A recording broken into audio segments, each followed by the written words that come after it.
So this is the lake in the song. This is the lake. I live just over the fields there. And this is Titley Pool. Yeah, and this is where I walk and occasionally get inspiration for songs like Down by the Lake. So, I mean, in winter it's a really sort of deep, dark pool and rather foreboding, you know. In the summer, like now, it's absolutely, you know, it's glorious. It is, yeah. But no matter how glorious it is, you couldn't resist turning it into a murder ballad. Well, you know me. Let's throw a gun in there. You know me, yeah. I'm a folkie at heart, so I like those mysterious ballads. I like the things with a little bit of magic in, and was it really intentional what happened? And yeah, I just thought that would be a good thing to try and write a contemporary song. I've sung Molly Bond and Polly Vaughan many times, and I love them. So trying to write your own, and I mean, you know, set it in a small community where kids play and things do go wrong. You know, there's quite a number of people around here, youngsters, who have their first gun. Who gave him the gun?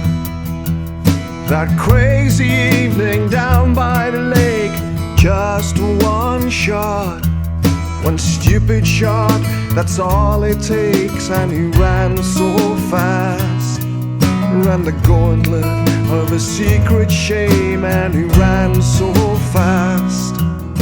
In fact, I mean, one started here in the pub. The Black and White Bird. Yeah, you know, I mean, I came in one evening. And but you've. Sorry, yeah, tell the story then. Well, I mean, Lorna, who used to work here, you know, just telling this story to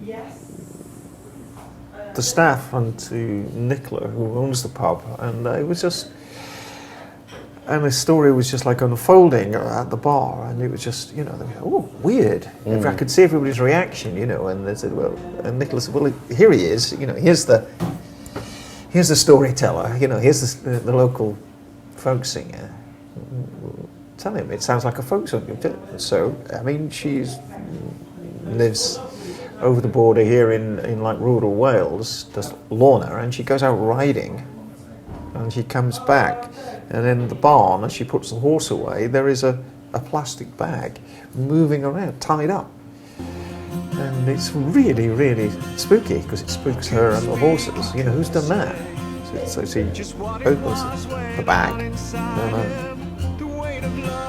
out of it comes a magpie, flies up onto the beam, and then flies out the barn. She never looked as she rode out, never saw him standing there. He left the magpie in her bag, touched the bridle and walked away. To the girl on the chestnut horse, please tell her I'll be gone tomorrow. I leave to her this black and white bird, two for joy and one for sorrow. So the song Pierpoint's Farewell, tell me about that. Partly out, it arose out of my fascination for the idea of the British hangman, and that was in the Pierpoint family for a long, long time. The last one was Albert Pierpoint, and you know, we're only talking about the 1950s, 1960s.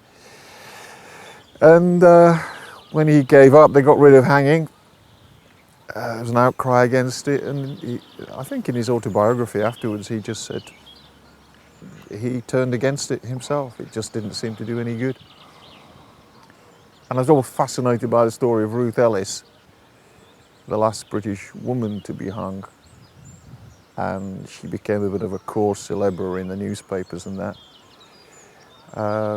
Being youngish, being blonde, you can imagine, you know, back then, the stir that it caused. What I like about folk song is that it's never judgmental. The story just unfolds. And sometimes it's really nice to think, you know, people hear this story, and there's a point where she gets her revenge by killing the bloke that she's with, you know, plunging the knife into it. I think a lot of that is as well is like Rowan's voice coming in. Yeah.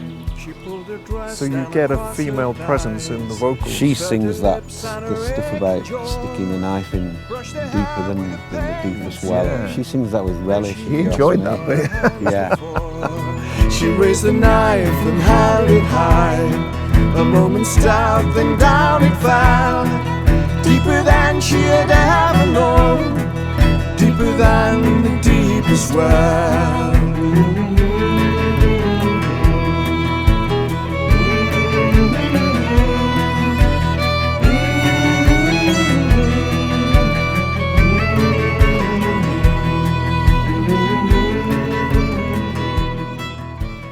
So she wrote her name today.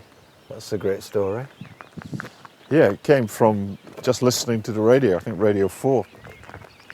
And it's a rather sad tale that just sort of took me right in, just listening to it. And there's a couple talking about waiting for their daughter to come out of a coma and keeping a vigil. And then this moment when they came in to the hospital, and one of the nurses or doctors says she wrote her name today, and shows them the name on the slate. Yeah. And the phrase just leapt out the radio at me. I mean, it was just she wrote her name today. You know how many times sort of you might get to say that, and I thought that not only was it that she was coming round, she was regaining consciousness, but she had recognition. That was, then the song, the idea, instead of being so somber and sad, I just kept thinking we all try and write our name in different ways, try and do things, throughout the course of our life. And when we went into the studio, when I went into the studio with Al Scott, we tried all these ways of doing it, and it always seemed a little bit melancholy because of the nature of the story, until we just gave it some energy, gave it a kick on the guitar, and suddenly it became a celebration. She wrote her name today. She wrote her name today. She wrote her name today. She wrote her name today.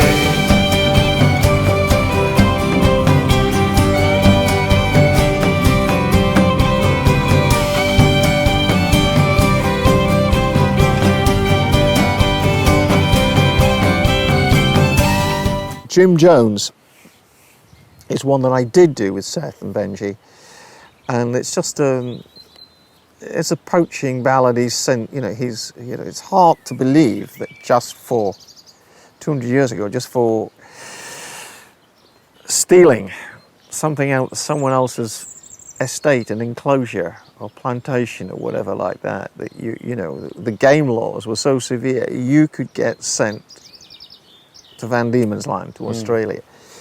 The thing that's always intrigued me about that song is that the guy is so bloody minded, he remains unbowed by the whole experience.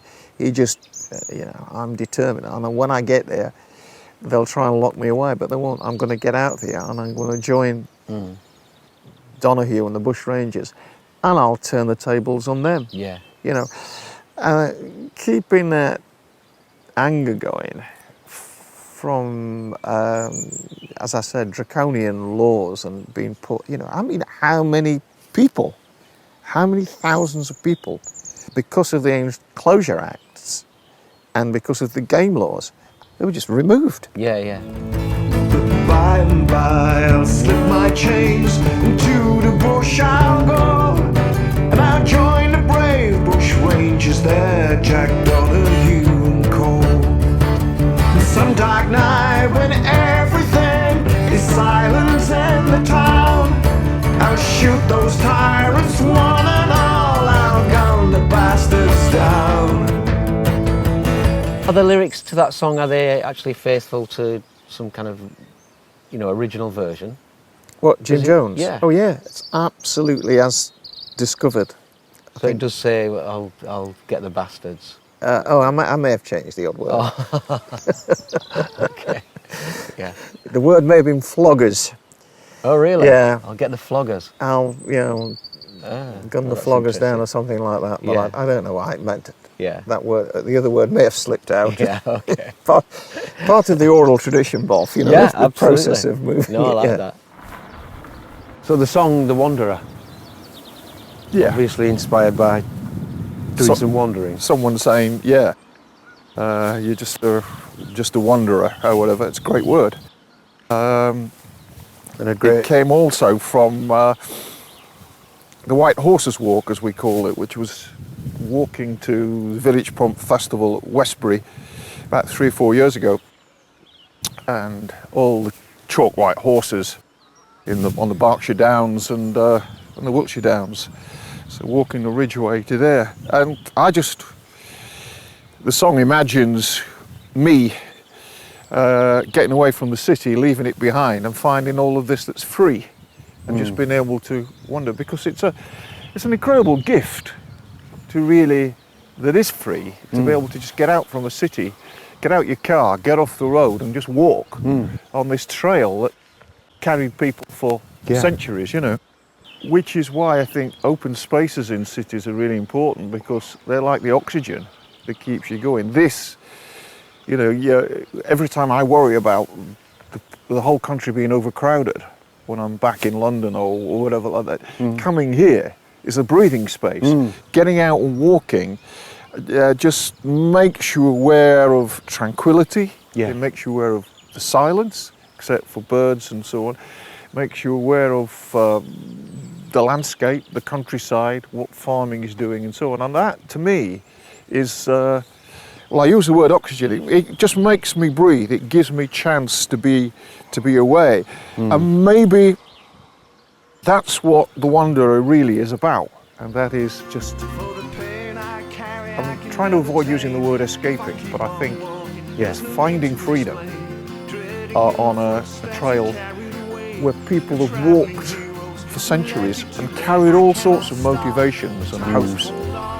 And it said it carries their hopes, now it carries mine. This path does many, now it's my lifeline. It carries their hopes, now it carries mine. Born on the windows, it turns to white.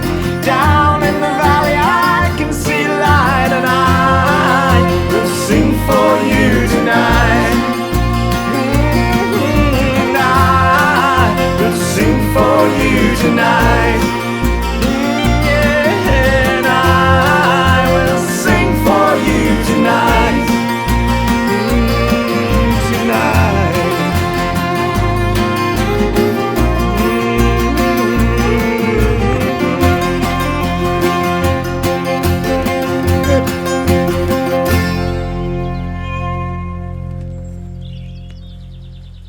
Some nice sweeps in the cornfield where there's